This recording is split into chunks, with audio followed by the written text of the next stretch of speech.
तोहर चरनिया पूजत पूजत एहे मैया सुना ना, तोहर चरनिया पूजत पूजत बिगड़ गेल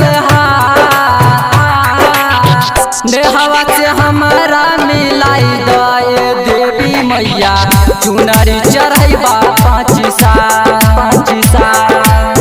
नेहवा से हमारा मिलाई दे देवी मैया, नारियल चढ़ैबा पाँच सा।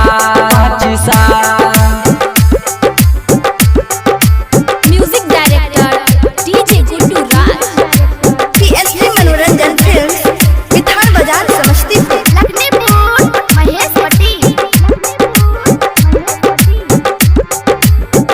अभी आप सुन रहे हैं मैथिली स्टेशन से।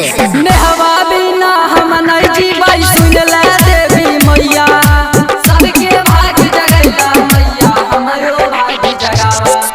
नेहवा बिना हम नहीं जीवाई, सुन ले देवी मैया, मेला में नहीं मिललै ते हम मरबा तोहरे दुआरिया, सुनाए मोर मैया, नव दिन नवरात्र करबा, नव दिन नवरात्र करबा, रखिया खुशहाल देहवा से हमारा मिलाई दे देवी मैया, चुनरी चढ़ैबा पाँच सा नेहवा से हमारा मिलाई दे देवी मैया, नारियल चढ़ैबा पाँच सा। म्यूजिक डायरेक्टर डीजे गुड्डू राज, पीएसडी मनोरंजन फिल्म्स, विधान बाजार समस्तीपुर। लखनपुर महेशवटी। अभी आप सुन रहे हैं मैथिली स्टेशन से। ललका चुनरिया नारियल लेके अइया देवी मैया, सबके भाग जगैला मैया, हमरो भाग जगावा।